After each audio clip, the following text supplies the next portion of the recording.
Department of Co-operative Governance says there are plans to amend municipal laws to strengthen coalition governments. Those changes will include prohibiting councillors from walking out and collapsing council meetings.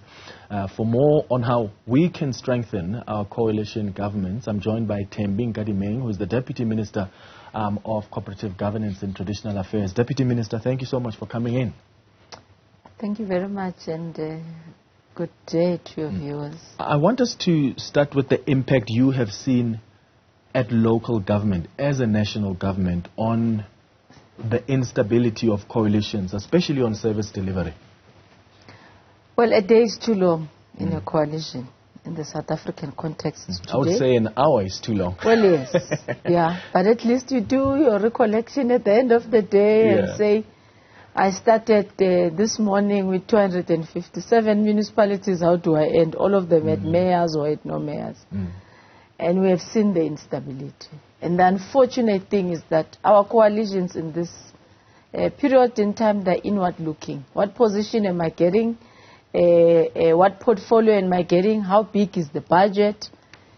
Even when they fail to spend that budget. Because the instability then means even if you are sitting in that position, as a MMC for finance, as a MMC for human settlement, you are not going to be able to spend the budget because even council is so unstable to an extent that it can't adopt a budget or it can't adopt a program of action. It can't adopt an IDP. Remember, an IDP is attached to a budget. I mean, you saw in the city of Johannesburg just last week or the other week, the plan was to adopt a 2 billion or whatever billion loan, and that loan is attached to quite a number of service delivery impediments, and they couldn't agree whether the discussions, they are reasoning to and not an agreement for the fact that the municipality and its plan in a service delivery context is relying on the decision of council. Maybe the reasoning should have been remove these items that we think we don't agree with, but pass maybe a 1 billion one rather than a 2 billion one. It will reduce this whatever than the total shutdown. Because that total shutdown of no approval or lack of approval thereof suggests that there may be limited services that goes to the people. But they are so unstable to an extent that they don't even rely, in some of the instances, comply with the Structures Act. I mean, the city of Tshwane in the past term, 2016 to 2021, had no ward committees. So what means all wards were short of 10 people to ensure that services and people can be able to communicate with the municipality on a day-to-day. Currently, we are sitting with Nelson Mandela Bay. You give usually 120 days in excess, because once council has started, in 2 months, they must be fully structurally set up as council. Up until today, Nelson Mandela Bay doesn't have. So how do we fix that? And maybe this is where we can talk about the Municipal Structures Bill. How is it going to help strengthen those mechanisms and just broadly coalition government so that we don't see this instability that ultimately affects It's a pity that, Clement, actually, what makes coalitions successful, even in countries which have got 100 years in coalition, Canada, Belgium, Italy, Germany.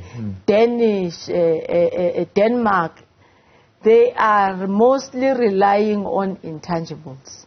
Support, respect of the members in the coalition, cooperation, collaboration and all. And you can't legislate that, unfortunately. You can have as many laws as possible. You can have as many laws, but you can't teach the people to sit with the same level of understanding and respect when putting your points. When I was engaging with another party, just this last week, I was saying, but guys, can't we make this work in line that now we are entering December and you guys have to go to a major budget adjustment, which council must approve in February. From a COCTA point of view, I'm worried that you are not going to be able to adopt a budget adjustment. And he said to me, Deputy Minister, I pity you. We sit in our coalition. When we enter the room, we don't even greet one another. It's one of our biggest metros. But isn't the problem... Now, the issue here is we are fine-tuning the Structures Act. We're mandated by court, by the way, to legislate no walkouts out of the City Tshwane court case. So we are pulled to the table by force. We have given an opportunity to parties to really lead and steer this thing, because, as I'm saying, you can't legislate on this thing. But we're looking in legislating on the code of conduct of councillors. We are going to legislate the chief whips, whose main responsibility is to ensure that all parties in the council that are represented, including independent candidates, are part of the whippery, and they are signing agreements themselves in council to be able to, how am I going to hold my party responsible in ensuring that we start the meeting and finish it, for example. But I can't legislate what is your behavior in a council. I can legislate closing the door, but I can't legislate that you can continue. Exactly. I can't legislate that. So we also need this cordial discussion with political parties to show the legislation can only end here, you and you. We are looking into making IDPs and budgets, once adopted, mandatory. Nelson Mandela Bay, a grand example. In the past, 2016, 2021, they didn't build even a single RDP. Not that they were not allocated money. If my figures, my recollection is right, they turned back around 572 million. Because Mayor A will plan settlement A, Mayor B will plan settlement Z, Mayor C will plan settlement E. Because the turnaround time is too short, none of them were able to build. None of them were able to finish planning those settlements. What does it say to a granny in a village who's sitting with a letter of approval that council is going to begin building your house in February 2023 after budget adjustment? It's an injustice.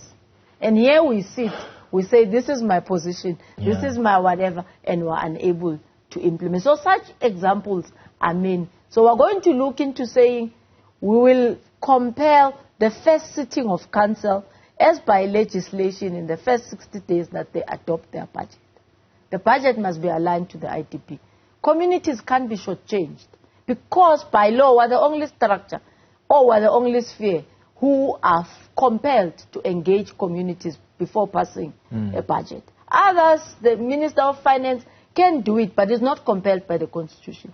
So who gives the right to council after they've been elected to change an IDP when they've not gone to the community? We can legislate that, but we can't legislate the implementation of How the do we IDP. deal with what you can't legislate? Because often the question I normally ask is whether even the political party leaders we have the maturity to compromise and realize that this is not... Capacity building is what is our element on COCTA with regard to councillors now, understanding their role. You see, the problem of also council not ensuring that there's stability, it affects administration. And I will tell you why, because people think, no, the municipal manager can continue, advertise. Local government is so legislated. If the budget is not approved, you can't do anything. But attached to the budget is the Service Delivery Improvement Budget Plan. We call it SDBIP in short. That compels the municipal manager to come back at least on a quarterly basis to council, report, seek new mandate, and then implement. So how do you think a MM in the Nelson Mandela Bay didn't want to build houses? He possibly wanted to.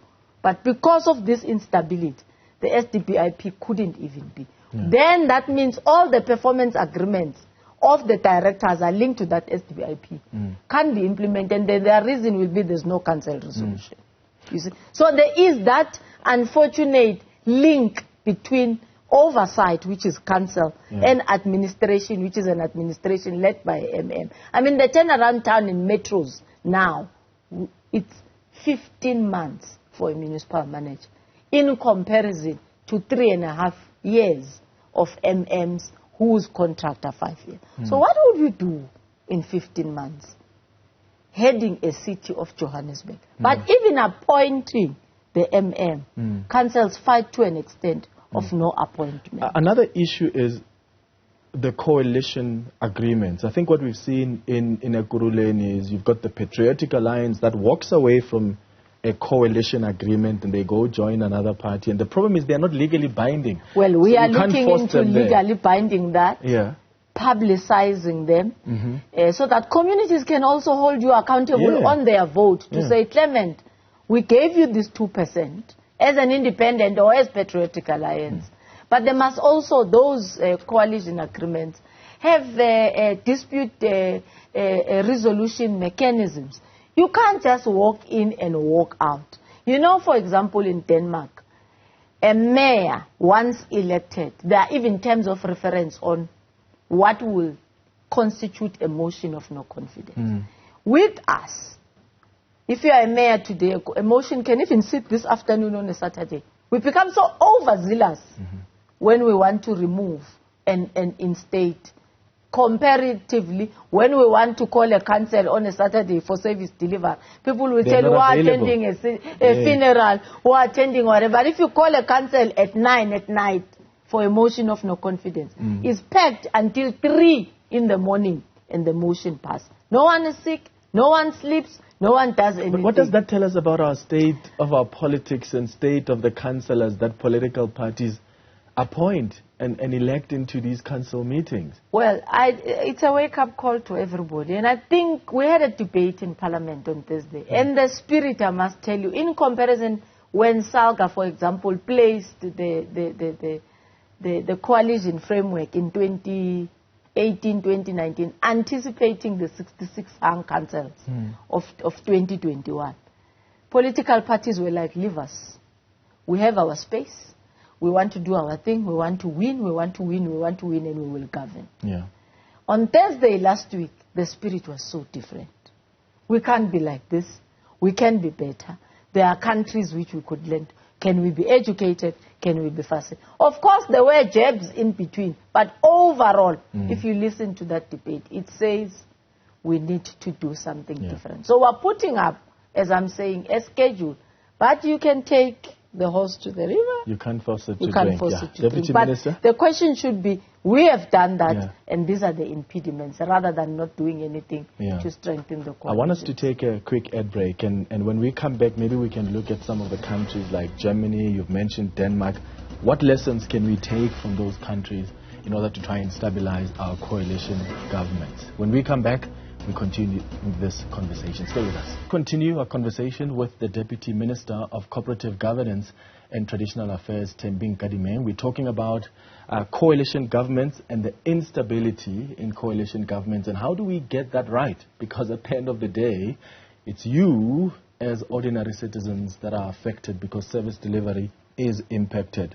I want us to look at some of the examples, Deputy Minister, that we can take from some of the countries that are doing coalitions more successfully. And I remember I was reading up on the model in Germany, and you can see from that model that part of what they do is allow the parties at local government to have the power to negotiate. In this country, you can't negotiate coalition agreements. You need Helen Ziller. You need one of the top 6 leaders. Isn't that part of the problem? Well, we have also seen from one party in Gauteng where they were saying allow the regional and the local to deal with the issues. And I think that's what could have led to the failures. But we have also seen in the same breath in Germany and in Denmark that the legislation actually says, which is one of the things we are trying to look into. Currently, Section 12 and Section 155 say provinces are given a right to form municipalities or to establish municipalities in 14 days after elections. But Denmark takes it further than that, and it says the majority party, if the majority is 37% of the Socialist Party, it's given a ticket for a particular time to be the first to establish, because it's actually aligned to democracy. We may all be below 50%, but a 42 is not equal to a 2%. Contrary to what actually makes the hush-hush in these decisions of coalitions is that some just say outrightly, possibly because of policy misalignment, we can't work with X, we don't want to work with X. We'll rather moving away from a grand coalition which has got to be 2 or 3 partners, to even have 9 partners, to form a 51%, which will even make it difficult to regulate and manage, because it's quite a number of people that you would have to engage with. It's another possibility. You actually wouldn't be legislating too much. You will be taking Section 12 of the Structures Act, which currently say MEC has a right to begin when he sees after 14 days that council can't be established or there are difficulties, to declare a process of starting a proportional representation of the executive. You then may have to extend it. The executive in this instance means the mayoral committee, but you can extend it to the additional 3 positions of a mayor, speaker, and a chief whip. That is why we're legislating the chief whip, because currently it has only been a mayor and a speaker whose roles are legislated and defined. A chief whip has been a functionary that is used but not necessarily legislated. So this will then link up into all the council systems. But it does show that there are difficulties if you have got more partners in a coalition in comparison to a grand coalition. Ekurhuleni, for example, in the past term, was a grand coalition. I think they had 1 or 2 parties to make, AIC, to make. It's not necessarily that it is the only grand story. In 2006 election, when the city of Cape Town was in a coalition, I think, it had 2 or 3 partners to form the city of Cape Town, right? KwaZulu-Natal has the greatest example of utilization of Section 12, which was actually chosen by the MEC long time, that they will try and deal with the proportional representation of councils by even also introducing a position of deputy mayors in almost all their municipalities, to accommodate the power movement and the shifts. Because at the time it was also volatile. So it's either you were selfishly saying, I'm the one who won, at the expense of community people dying. So I think we have a model. It's just we need to legislate it. We need a framework to form it and ensure that it works. Speaking of the power play, how do you deal with an issue like so-called kingmakers, who will put a gun to your head and say, we want the position of mayor, or we want this, otherwise we walk away? Because I feel like they take advantage of the power that they have, even if they are a 10% party. But you need them as the majority party in order to somehow retain hold of this municipality. So in the legislation, is there a way to avoid a scenario like that, where a party that only got about 300 votes in a municipality somehow wields so much power as though they are the majority party? You need majority. You may not necessarily in the legislation avoid it. That is why I'm saying in Denmark, for example, in Belgium, they give the first ticket of negotiation to the party that has had. But in the South African context, there are parties, as I say, who say, I don't want to work with Clement. So supposedly you have a 30% and that other party has the 21, 22% that you need, which means you can't negotiate with them. You may actually end up taking up the 10 and the 2 and the whatever to make the addition of the 51%. But how about introducing a threshold, which is something that we look into? Look, relatively our wards are made up of about 3,000, 2,800 minimum to above, but our legislation currently has no threshold. If out of 300 people, only 3,000 people in the voters roll, only 300 turn up, and I get 167 as the highest, and the rest get a walk-in, there's no threshold. But also there's also no threshold of what makes it, as in the national elections, what makes a party to receive a seat. It's another option, because the system is too fluid enough and is closer to the people that the influence is easily even sourced by parties, by independents, by consent forums to get to the elections at local government level in comparison to the national. So you can't have a loose system which does not even have a threshold of what actually makes council. It will take you to the majority of the councillors actually that you will receive. Contrary now to how the system is in some other parties are unable to manage their politics. Even business people are in council now.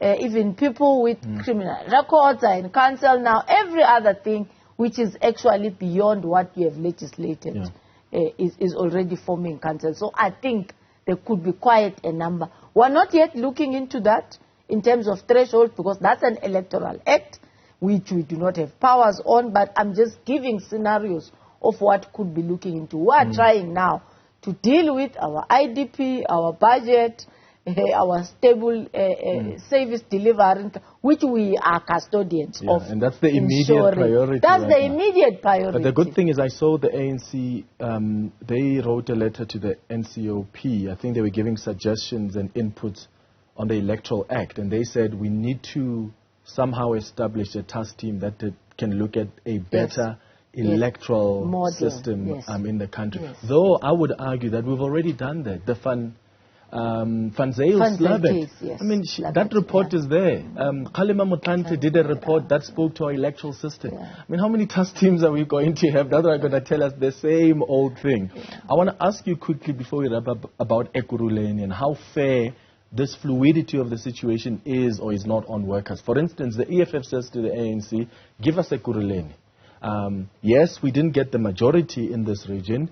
As the ANC, we will make sure that you take Johannesburg, but give us Ekurhuleni. And I remember hearing from one of the residents of Ekurhuleni who says, but I don't want the EFF there. I never voted for them. How fair is the negotiations from a political party level when it doesn't really do what the residents expect? Because residents say, ANC, we gave you 40%. You want to give this metro to the EFF that got, for argument's sake, let's say 9%. I mean, even if it had got 2%, the fact of the matter is the system currently says you negotiate to make a 51%. It's actually even legislated. It's only 50 plus 1 that can adopt a budget of a council. So it's relations that would work. If the combination of the EFF and the ANC and whoever in Ekurhuleni gives a 50 plus 1, then it will govern. That's how fluid the system is. So it can never be about what we want to see. So the residents themselves must also understand that they gave nobody, possibly for good reasons. They are the ones who can tell. Nobody has a majority in Ekurhuleni, in the city of Johannesburg, in so many municipalities, 66 of them in the country out of the 257. So you do not have a model which says 2% does not qualify to be a mayor, or one independent candidate. In a Mkondo municipality, the mayor, I think, is an independent candidate.